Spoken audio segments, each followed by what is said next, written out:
A las playas de la Patagonia Argentina arribaron submarinos alemanes en 1945. La información que surge de esa zona patagónica lleva a una pregunta inquietante.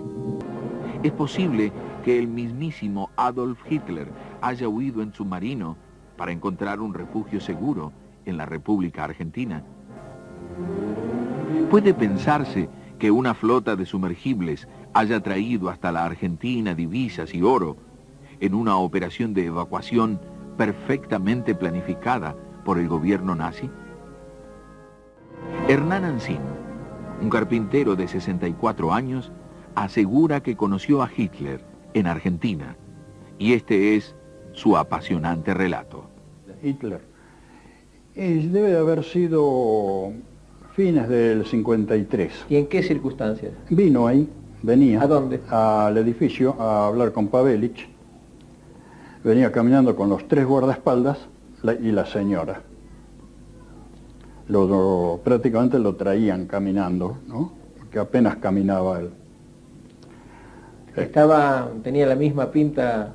La misma, de blanco, pelo corto, tipo militar, cortado, sin bigote, con el pelo tirado hacia atrás, digamos, la americana cortado, ¿no? Ese estilo. ¿Y usted cómo se piensa o se dio cuenta que era...? Yo por el aspecto de él. Por el aspecto de él y venir con tres guardaespaldas, enseguida sospeché que era algo grande, que no era un cualquiera. Puede pensarse que Hitler haya escapado y que haya muerto, anciano y enfermo, en la Argentina. Hitler escapó con presunto destino a la Argentina, le dijo Stalin a los Estados Unidos cuando las tropas rusas pudieron ingresar al búnker del Führer. Con la caída del Tercer Reich, miles de nazis buscaron refugio en distintos países del mundo, siguiendo la denominada ruta de las ratas. Entre otros criminales de guerra, arribaron a la Argentina Martin Bormann, Walter Kuschmann, Ante Pavelić, Eduard Roschmann, Josef Schwamberger, Heinrich Müller, Adolf Eichmann y Josef Mengele. Si bien varios nazis utilizaron para escapar la ruta de las ratas, la máxima jerarquía, los más conocidos, huyeron en submarinos, los temidos y eficaces lobos grises. La armada del Tercer Reich estaba preparada para concretar la denominada Operación Tierra del Fuego, un plan de evacuación de jerarcas y divisas pensado ante la posibilidad de que el eje perdiera la guerra, tal como finalmente sucedió. Aprovechando el vasto litoral patagónico, los nazis desembarcaron en las playas argentinas, aunque estos sucesos nunca fueron demostrados ni admitidos por las autoridades. La carencia absoluta de control en las costas y las posibilidades de esconderse en la gigantesca región patagónica fueron los principales motivos de la jerarquía nazi a la hora de elegir un refugio en algún lugar del mundo. La flota submarina alemana está orgullosa de haber construido un paraíso terrenal, una fortaleza terrenal, una fortaleza inexpugnable para el Führer en algún lugar del mundo, dijo enigmáticamente el almirante Dönitz en 1943. Hitler, cuando venía de visita a Pavelić, venía y levantaba la mano así, apenas, y después la ponía en esta posición. Hitler. Entonces Hitler. Venía Pavelić, se acercaba y le ponía la mano así. Ese era el saludo, y una sonrisa. Después Pavelić bajaba la mano y le tocaba acá, lo palmeaba, digamos, acá, ¿no? Ese era el saludo, y se sonreían y hablaban. Venía la mujer de Pavelić, que era una cordobesa, María Rosa Gel de nombre, le ponía la mano así y le decía, felices los ojos que le ven, y le hacía una reverencia. Y lo mismo hacía con la mujer de Hitler. La misma forma se saludaban. Y después quedaban hablando. No intervenía la de Pavelić, no intervenía para nada.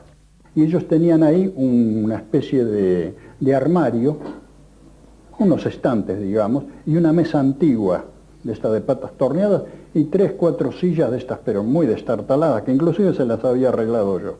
Ahí es donde se sentaba Hitler y ponía las manos así sobre la mesa. Y se quedaba Pavelich allá enfrente y hablaban.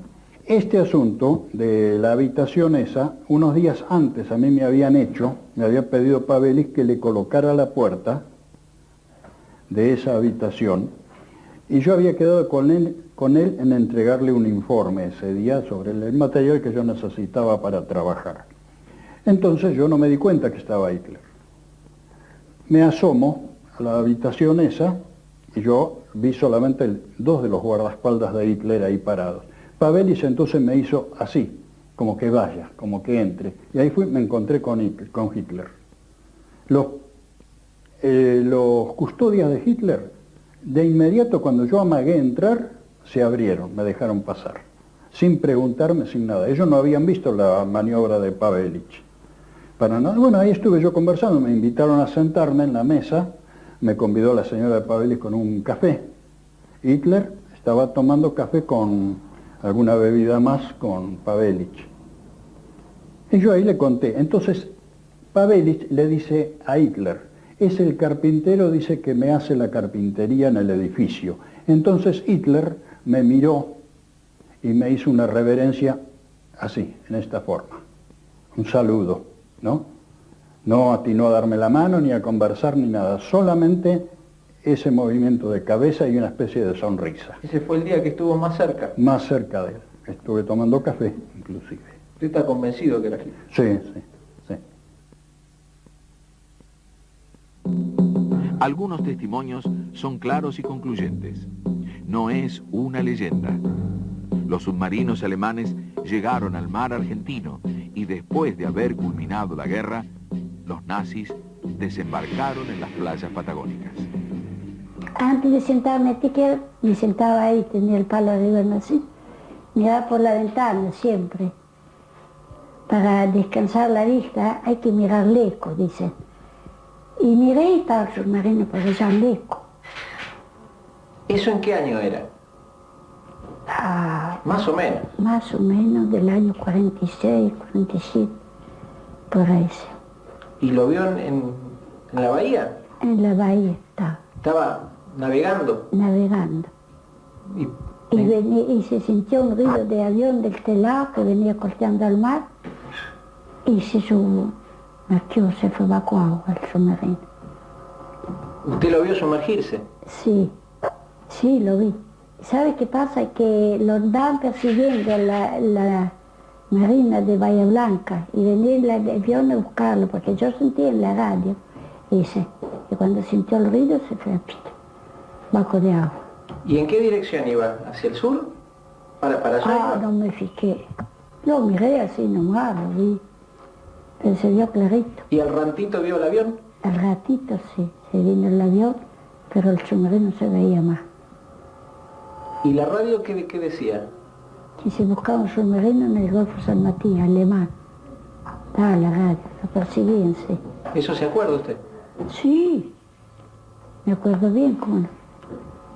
¿Y después se habló de este submarino? Nada. ¿Qué decía la gente? Nada.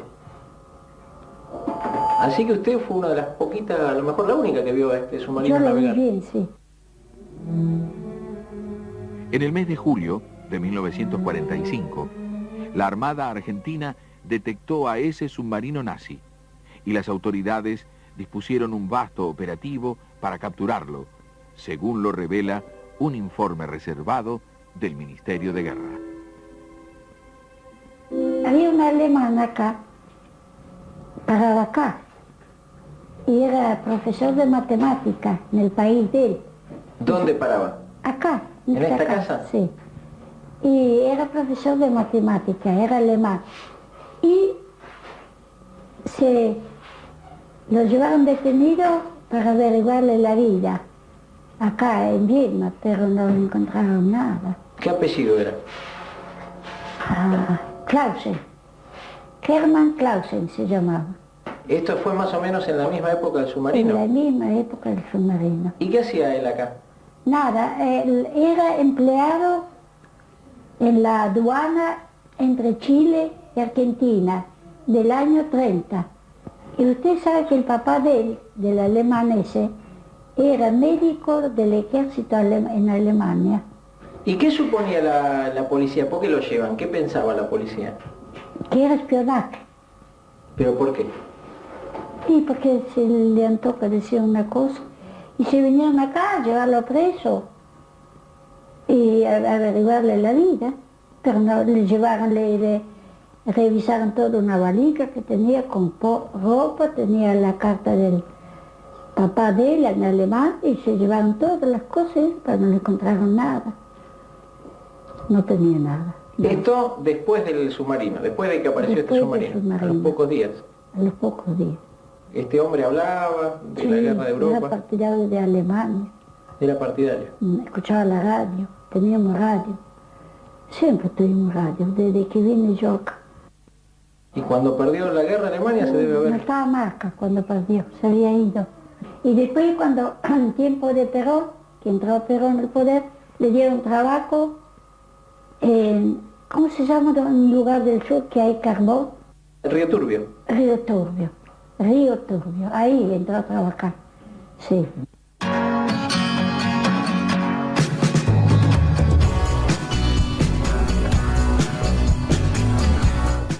La Tobiana, el almacén más completo de Dina Huapi.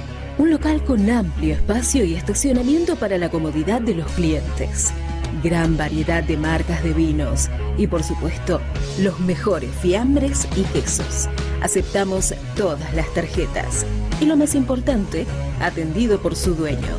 Los esperamos en Estados Unidos 830, frente a la Ruta 40.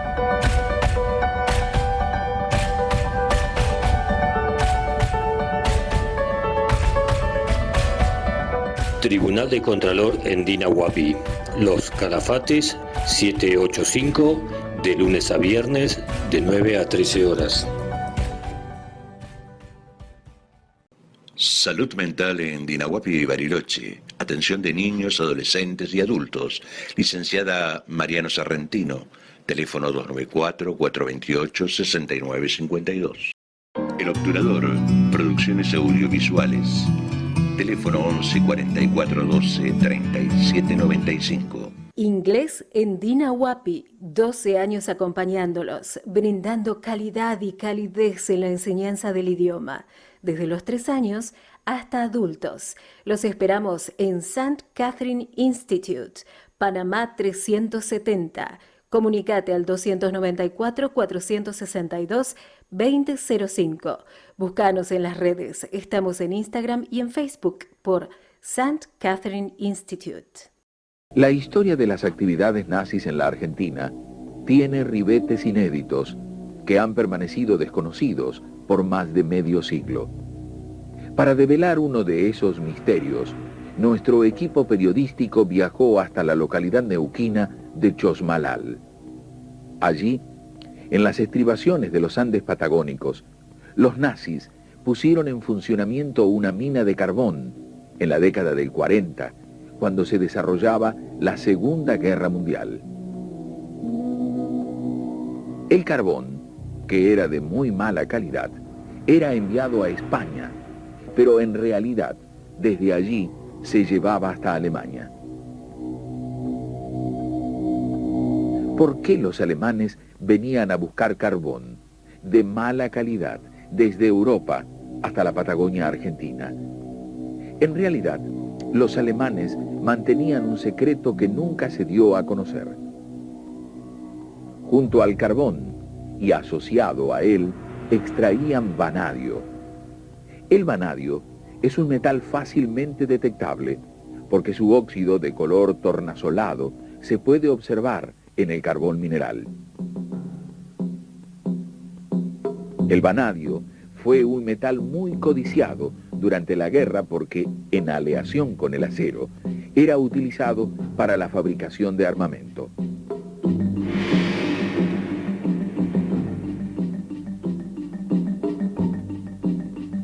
El vanadio es un metal crítico que es muy escaso, digamos, en todo el mundo casi. Y los alemanes, como estaban en guerra, ellos necesitaban ese material más que el carbón, porque con eso es para hacer aleaciones de acero, para las armas de guerra y todo eso. Por eso tenían tanto interés los alemanes. El año 1941 fue como el mes de septiembre. Yo trabajaba en Zapala y bueno, ahí ingresé con los alemanes. Ellos recién llegados de Buenos Aires anotaban gente ahí para venir a la Inca. Acá se llamaba la Inca primero, que es Thyssen-La-Metall, la empresa. Vino por datos a este yacimiento que se llamaba Thyssen-La-Metall en aquellos años. Después le cambiaron nombre 2 o 3 veces. Era la Inca, era Cosomi, fue la Tungar, todo esto lo cambiaban los alemanes. Los alemanes buscaban carbón porque estaban en guerra y para mandarlo a Alemania. Entonces, ese yacimiento se lo mostró un paisano, se llamaba Ruperto Escalona, un indio muy viejito ya, que yo tuve la suerte de conocerlo porque cuando llegamos a la zona, mandaron un vaqueano a buscar a ese hombre para que le indique el lugar del yacimiento. El yacimiento es fabuloso, grandísimo. Fuimos allá a caballo, que los señores Beccarías, una estancia que había ahí, prestaron caballo, mandaron vaqueanos, llegamos allá, bueno, vieron todo y los alemanes inmediatamente confirmaron que iban a venir a trabajar en gran escala, que iban a tomar 20, 30, 50 hombres enseguida. Bueno, en la zona tomaron algunos hombres por datos del mismo señor Beccaría, porque ellos llegaban a la estancia y habían algunos trabajadores en la zona que los recomendaban ellos. Bueno, así se fue formando. Ellos volvieron a Zapala, yo volví con ellos. De allá trajeron 2 camiones por ferrocarril y una camioneta cargado con carpas, herramientas y todos los elementos indispensables como para empezar. Y los vinimos de vuelta a la estancia. De la estancia hubo que hacer una entrada a pico y pala al lugar de la mina. No había camino. Entonces ahí con toda esa gente que habían tenido ellos ya reunidos, que eran como 20 hombres, hicimos una picada para que entren los camiones. Entraron allá con todos los elementos que traían y rápido armamos como 8 o 10 carpas para ubicar a esta gente que eran provisoriamente peones, que los tenían ellos ahí hasta tanto se organizaba esto. Me volvieron a llevar a Zapala a mí, los alemanes, para traducir, y esto anduvo rápido. En términos de un año habían formado ya un medio campamento, ya estaban sacando carbón, y ya estaban organizados, y ya tenían varios campamentos de ¿cómo se llama?, casas prefabricadas de madera, porque trajeron gente hasta de Buenos Aires, que sabían trabajar, armar los campamentos, estos campamentos móviles, como se llama. Así que se fueron armando, hasta que trajeron una usina, montaron la usina, hicieron varias casitas de ladrillo, trajeron gente competente para trabajar en construcciones y formaron un campamento hermoso. Entonces esto le cambió la cara al norte. Estos cambios de la minería le cambió la cara al norte, porque al llegar estas riquezas, donde podían trabajar 300, 400, 500 hombres, esto cambia inmediatamente el estándar de vida de todos estos pobrecitos que están en la zona. Había gente de lejos, venían de Chile, venían de muchos lados, pero preferentemente siempre eran los de acá, los de la zona. Por orden de los mismos jefes. Querían más ayudar a la gente de acá y no los que vengan de lejos. ¿Usted cómo sabe que el carbón iba para Alemania? Porque yo hablaba con ellos, yo era traductor, si ellos me decían tenés que decirle a eso es tal cosa y yo le hablaba. Y ellos me confiaron todo. Ellos me confiaban todo a mí porque yo sabía hablar un poco y el contador, un licenciado que venía, no sabía hablar y él me confiaba todo, que yo dijera tal cosa, que era esto, y que ellos habían hecho los estudios, los análisis, y resultó una mina riquísima en vanadio. Entonces, a ellos no le importaba que el carbón no fuera tan excelente. Lo que le importaba, que tenía un 20 y un 30% de vanadio, que era una cosa millonaria. Y eso está, señor, que usted mañana mismo lo puede comprobar, lo va y lo ve. Está a la vista. Pero en aquella época, toda la teoría que teníamos acá en la zona, digamos, no yo, sino gente que andaba acá, nadie se ocupaba porque había un mineral. Vean carbón, bueno, vean carbón, hay una mina de carbón. Era época de guerra, sí. Cuando se declaró la guerra en Alemania primero fue con los ingleses y después, en fin, después se hizo mundial.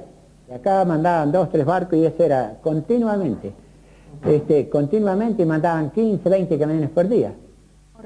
A que corriera algún riesgo mi vida, porque resulta que ellos me lo confiaron y me dieron trabajo, me atendían bien y me dijeron que ese secreto era a muerte, que yo no tenía que delatarlo jamás.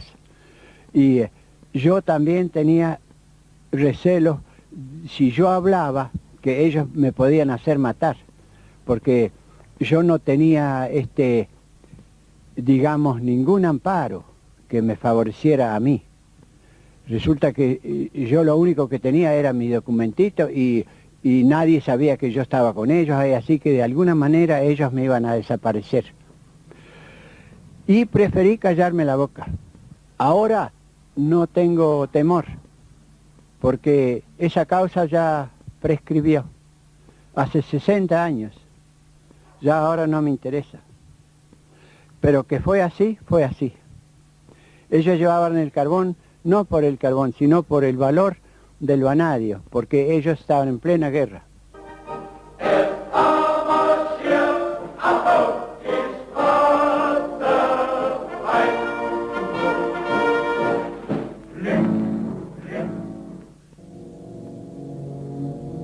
Según pobladores de la Patagonia, uno de los sitios donde desembarcaron los nazis fue en la Caleta de los Loros, una ensenada ubicada en el Golfo de San Matías, en el sur de la República Argentina. Un sitio paradisíaco, ubicado a mitad de camino entre las localidades rionegrinas de Viedma y San Antonio Oeste. El arribo de sumergibles del Tercer Reich a la Patagonia sucedió luego que la totalidad de la flota de Lobos Grises recibió la orden de rendirse. Ello ocurrió después que el Eje firmara la capitulación final el 8 de mayo de 1945.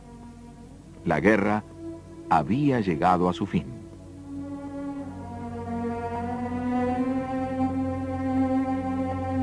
Terminada la contienda, Estados Unidos aseguró oficialmente que si bien se desconoce la suerte de 4 o 6 submarinos en el Atlántico, se cree que han sido hundidos. Se tiene la seguridad de que, si hubiere alguno, no operan ya en el Atlántico, y no es de creer que tenga el suficiente radio de acción para llegar al Japón. Pero los sucesos posteriores demostrarían que los Lobos Grises no estaban acabados.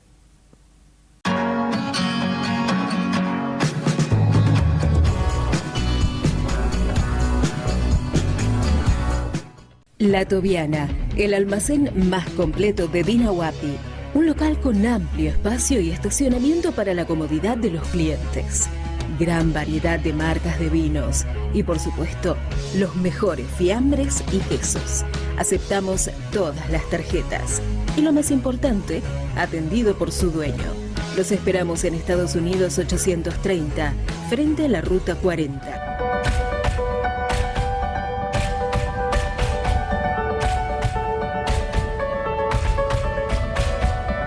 Tribunal de Contralor en Dina Huapi. Los Calafates 785, de lunes a viernes, de 9 a 13 horas. Salud mental en Dina Huapi y Bariloche. Atención de niños, adolescentes y adultos. Licenciada Mariano Sarrentino. Teléfono 294-428-6952. El Obturador, producciones audiovisuales. Teléfono 11 44 12 37 95. Inglés en Dina Huapi, 12 años acompañándolos, brindando calidad y calidez en la enseñanza del idioma, desde los 3 años hasta adultos. Los esperamos en St. Catherine Institute, Panamá 370. Comunicate al 294-462-2005. Búscanos en las redes. Estamos en Instagram y en Facebook por St. Catherine Institute. Presencié la entrada del primer submarino alemán a la Argentina. ¿Quién iba a creer que un submarino alemán, después de 2 meses de terminar la guerra, viniera a entregarse acá? No solamente don Genaro se asombró. El motivo fue que cuando los aliados pensaban que ya no había submarinos enemigos operando, el 10 de julio y el 17 de agosto de 1945, para sorpresa del mundo, 2 submarinos nazis llegaban al puerto de Mar del Plata.